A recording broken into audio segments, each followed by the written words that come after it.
jange kisiemu Alaji Salif Kamara o wonde Musa Dadis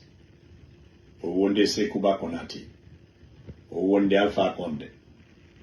o wondi e Mamadi Doumbouya o wondi e Dr. Ibrahim Kassory Fofana o kanko tungwe joni may ko fulbe be ko hombe duwi fi Mamadi Fouta Diallo ko imamu fulbe be ko bibbe hombe wona warede ko bibbe fulbe be ko hombe werni ko warata himbe e der Fouta Diallo ko hoore mawbe Fouta Diallo okay mawbe Fouta Diallo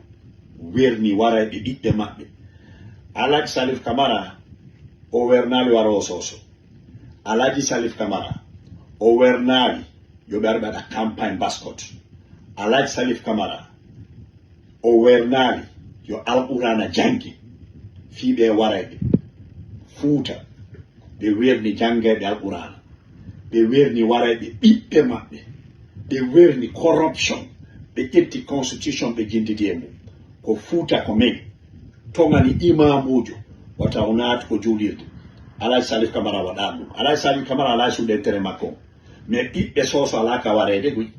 kanko Alaji Salif Kamara bibbe kala ko nete société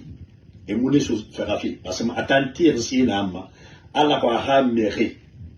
gouvernement yuna fa hamere na faka me wotan fuli imamul anun kumali ne do harira wo mafuli etanan tima e hadi faka etanan luma yare corruption naba etanan luma febri e han kobri to afa e hadi mati mais hanyang Alaji Salif Karamutir era société mo faka fe la gnebu e fule di nan faka fi ndina andra ba fi fule ustasi nde constitution fari buru femeni fule ko fulbe be tigoni warde bibbe fulbe be e kala corruption wonbe wadde la gne mawbe Fouta Diallo no tawayemu so be ala warde bibbe mabbe mendi maninka be ala zalika be ala warde be kala ko pullo civilisation la gne ko mawbe fulbe ben ba o felude ko kabone welude warade bibbe mabbe ko kabone jangudal burara ko warta bibbe mabbe ko kambe kadi hikkato yeso wernu ko kala ko tawata bonna e leydi lagine ndi so Alaji Salif Kamara